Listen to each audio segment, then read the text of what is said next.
नमस्कार, मी पंचाक्षरी स्वामी मंद्रुप, पत्रकार दैनिक संचार. काल रविवारी तेलगाववरून सोलापूरला जाणारी एसटी दुपारी बंद पडलं होतं. का बंद पडलं होतं म्हणजे त्या गाडीला ब्रेक लागत नव्हतं. बातमी करून 24 तास उलटले नाहीत तर या ठिकाणी दुसरी जी सोलापूरवरून तेलगावला जाणार आहे ही एसटी या ठिकाणी मंद्रुपच्या बाजारपेठेत बंद पडलेली आहे. गेल्या अनेक वर्षापासून सीना भीमा खोऱ्यामध्ये मंद्रुप भागामध्ये मंद्रुप, भंडरकोटा, तेलगाव, बाळगी, किसूर, खानापूर या भागामध्ये वडापूर या सगळ्या भागामध्ये डबघायला आलेल्या गाड्या पाठवल्या जात आहे. या गाड्यांना ब्रेक लागत नाही, स्टेअरिंग फिरत नाही, काचा फुटलेल्या आहेत, गाड्यांना वायपर नाही, सीट फाटलेल्या आहेत. अतिशय डबघायला आलेल्या गाड्या या ठिकाणी एसटी महामंडळ पाठवत आहे. एसटी महामंडळानं या भागातील लोकांना जण काही छळण्याचा विडा उचलला की काय असं या ठिकाणी दिसून येत आहे. कधीच या भागातील गाड्या वेळेवर येत नाहीत. लोक तिकीट काढून या एसटीत बसतात, 15 ते 20 मिनिट जात नाही, अर्धा तास जात नाही, कुठं ना कुठं या गाड्या बंद पडतात. तेलगावला जर बसलं तर मंद्रुपीपर्यंत गाड्या बंद पडत आहे, सोलापूरला बसलं तर वडकबाळीपर्यंत गाड्या बंद पडत आहे. म्हणजे या गाडीमध्ये प्रवास करणं हे शाश्वत नाही आहे. गोरगरीब लोकांना, नदीकाठच्या लोकांना, सीना भीमा खोऱ्यातील लोकांना एसटी शिवाय दुसरं वाहन नसले नाही. त्यामुळे गोरगरीब लोक सोलापूरला जाण्यासाठी, मंद्रुपला येण्यासाठी एसटीचा वापर करतात. तिकीट काढून गाडीत बसलं तर गाड्या बंद पडतात. त्यामुळे नाईलाजाने दुसरी गाडी वेळेवर उपलब्ध होत नाही. कारण सीना भीमा खोऱ्यामध्ये कुठलीच एसटी आजवर वेळेत आलेली नाहीये. मी काल म्हणलं होतं, पुन्हा आज सांगतोय, 7ची गाडी 10ला येते सकाळी, 10ची गाडी 2ला येते, 2चं 5ला येते, 5चं 8ला येते, कधी कधी गाडी येतच नाही. या भागातील लोकांना दवाखान्याला जाण्यासाठी मंद्रुपला यावं लागतं, सोलापूरला जावं लागतं. मुलं शिक्षणासाठी मंद्रुपला येतात, सोलापूरला जातात.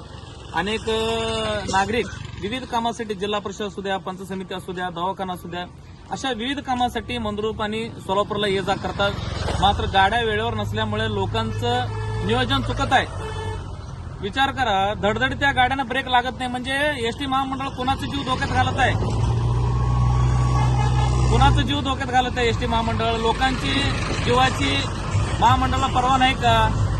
दक्षिण सोलापूर तालुक्यामध्ये माणसं राहत नाहीत का? दक्षिण सोलापूर तालुक्यामध्ये जनावरं राहतात का? दक्षिण सोलापूर तालुक्यात जनावरे राहतात का? हा प्रश्न मी एसटी महामंडळाला विचारतो. किती वेळा तुम्हाला विनंती करावं, किती वेळा आवाहन करावं की बाबा मंद्रुप भागात सीना भीमा खोऱ्यामध्ये नवीन एसट्या गाड्या सोडा, असे डबघायला आलेल्या बंद पडलेल्या गाड्या तुम्ही का पाठवता? कशाला लोकांना त्रास देता तुम्ही? एक तरी तिकीटचे पैसे वाया जातात, लोकांचा वेळ वाया जातो, लोकांना मानसिक त्रास होतो. याचं काहीच तमा एसटी महामंडळाला वाटत नाहीये. अक्कलकोट असू दे, बार्शी, पंढरपूर, अकलूज या भागामध्ये दरवर्षी नवीन गाड्या राज्य परिवहन महामंडळ या येथील आगारांना देतं. मात्र दक्षिण सोलापूरच्या सोलापूर आगारला का नवीन गाड्या दिल्या जात नाही? म्हणजे दक्षिण सोलापुरात माणसं राहत नाहीत का? जनावरं राहतात का?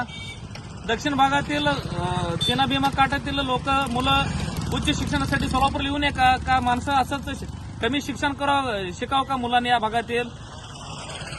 थोडं तरी एसटी महामंडळाला, थोडं तरी जनाची नाही तरी मनाची एसटी महामंडळाला कुठंतरी लाज वाटली पाहिजे, असं संतप्त भावना या ठिकाणी नागरिक व्यक्त करत आहेत. खरं तर कालच एसटी बंद पडली, आज पुन्हा बंद पडली. गेल्या 2 महिन्याखाली स्टेअरिंग फिरत नसल्यामुळं गाडी थेट रस्त्याच्या खाली उतरली, अनेक जण जखमी झाले. जर कोणाचा जीव गेला तर जबाबदार कोण? मी या ठिकाणी पुन्हा एकदा महाराष्ट्र राज्य परिवहन महामंडळाला विनंती करतो, सीना भीमा खोऱ्यामध्ये नव्या कंडिशनच्या गाड्या पाठवा आणि यासाठी दक्षिण सोलापूरचे आमदार सुभाष देशमुख साहेबांना विनंती करतो किंवा मंद्रुप भागामध्ये नवीन गाड्या सोडायला सांगा. कारण आठवड्याला अशा 2-3 गाड्या कुठं ना कुठं बंद पडतात. दर आठवड्याची हे बोंब आहे.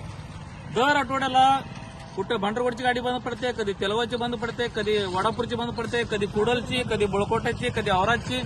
म्हणजे हे शुक्लकास्ट दक्षिणच्या लोकांना मागे सुटलेलं नाहीये.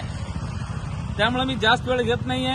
मी पुन्हा एकदा राज्य परिवहन महामंडळाला विनंती करतो की मंद्रुप भागामध्ये नवीन कंडिशन गाड्या पाठवा. लोकांचे आणि विद्यार्थ्यांचे होणारे त्रास या ठिकाणी थांबावं असं मी राज्य परिवहन महामंडळाला विनंती करतो आणि आमदार सुभाष देशमुख साहेबांना विनंती करतो.